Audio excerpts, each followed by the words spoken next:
The roar of spinning blades drowned out the sound of birds and rustling leaves, filling the quiet airfield with an unnatural tension.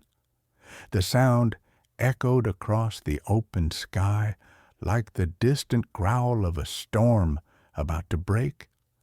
The yellow and black helicopter sat gleaming under the pale midday sun, its polished exterior a stark contrast to the cracked concrete it rested on. It looked like salvation to some, a quick escape, a symbol of wealth, freedom, and power. But beneath its sheen, danger lurked. Marcus Thorne, a self-made real estate mogul and 42-year-old billionaire investor, approached the aircraft with a determined pace. His movements were smooth, his posture confident, every step measured like a man who had conquered the world.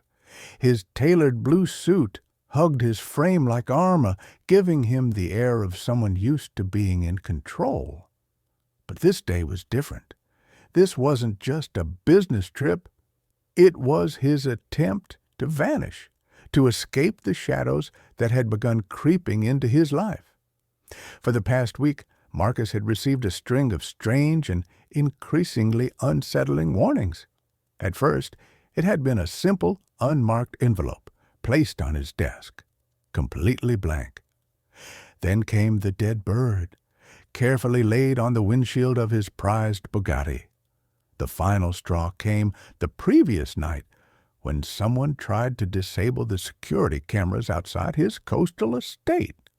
He had not told anyone, no assistants, no family, not even his closest advisors. If someone wanted to rattle him, they had failed, or so he believed.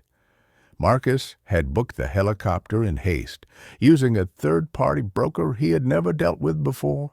His plan was to fly north, 2 hours to a secluded private retreat, completely off-grid, beyond anyone's reach.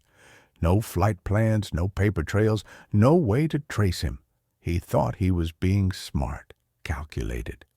But sometimes fear clouds judgment, and he was about to learn that the hard way. Just as his polished shoe met the metal skid of the helicopter, a piercing voice tore through the droning hum of the rotors. "Don't get on the helicopter!" The words hit him like a gunshot, halting his movement and pulling his attention. Turning around, Marcus was stunned by the sight of a small black boy, no older than 7 or 8, sprinting toward him across the tarmac. His clothes were ragged, a white shirt stained with dried mud, pants ripped and frayed.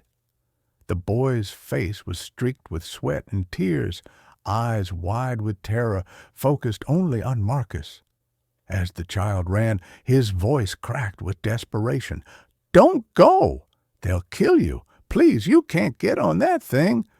His legs were trembling with each step, his bare feet slapping against the hot concrete. The panic in his voice didn't sound rehearsed or exaggerated. It sounded real, too real. Marcus instinctively took a step back from the helicopter's door. He glanced around. Where was his security? He had seen them moments ago, securing the jet across the hangar. Why weren't they with him now? The boy reached him and collapsed to the ground, gasping. "The man in the helicopter, he's not who you think he is," he said between breaths. "He took my brother. He tricked him, too. I heard him talk on the radio. They're waiting for you." Marcus stared at the cockpit, suddenly seeing the pilot in a new light. The man sat motionless, headset on, eyes calm, too calm.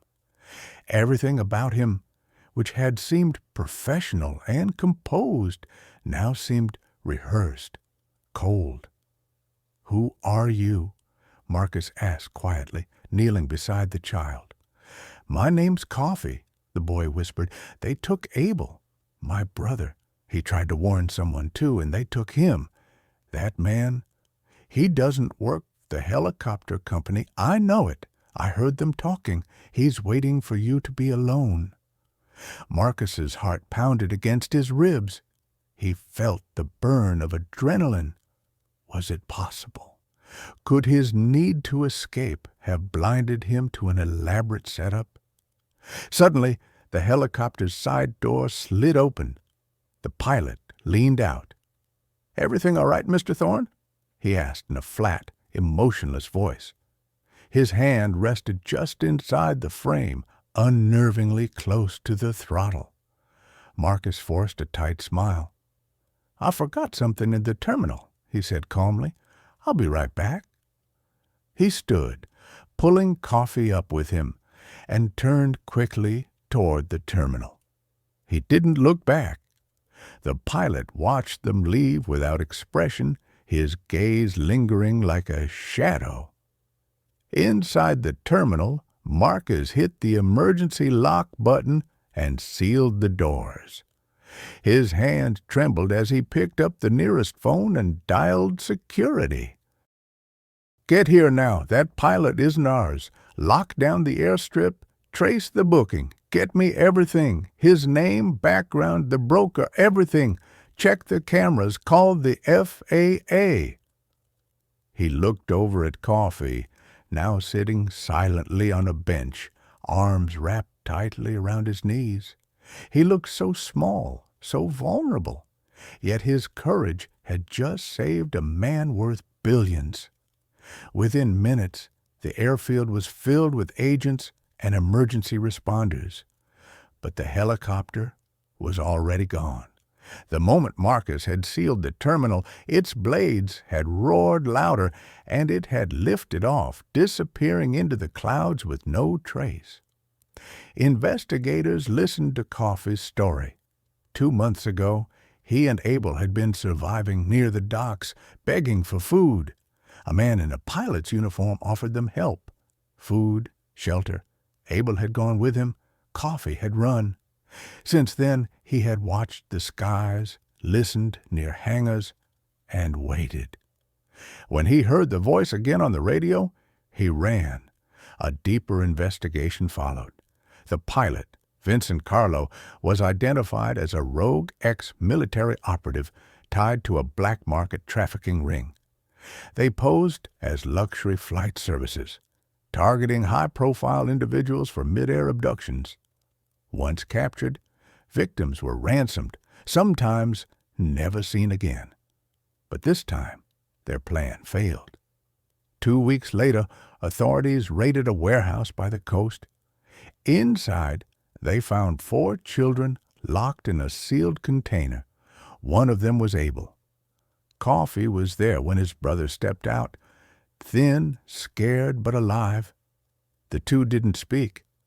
They just held each other, trembling, pressed forehead to forehead, as if anchoring each other back to life. Marcus watched from a distance, arms crossed, eyes red. That same afternoon, in a brief press conference outside his corporate tower, he addressed the public. "I spent my life building fences to protect myself," he said, "but some walls block out the truth. I believed wealth made me safe, but safety comes from awareness. Sometimes the heroes are the people we ignore." He paused. "A barefoot child saved my life. I owe him everything." He kept his promise.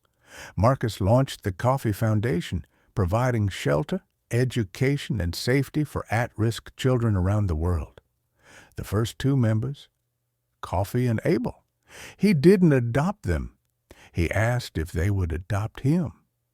The yellow helicopter was eventually found, abandoned, and dismantled. Vincent Carlo was captured in Brazil. But the world never forgot the image of a muddy child running toward a man worth millions, not to beg, not to steal, but to save. Some say angels have wings. That day, the angel wore a rippé. In a world where power often blinds and wealth can isolate, it's easy to forget that true protection comes not from walls or security teams, but from human connection, from listening, from seeing what others overlook. Marcus Thorne, a man who had everything, was saved not by money, but by a child society would often ignore. A child who had nothing, but whose courage outweighed fear. That single act of bravery changed lives.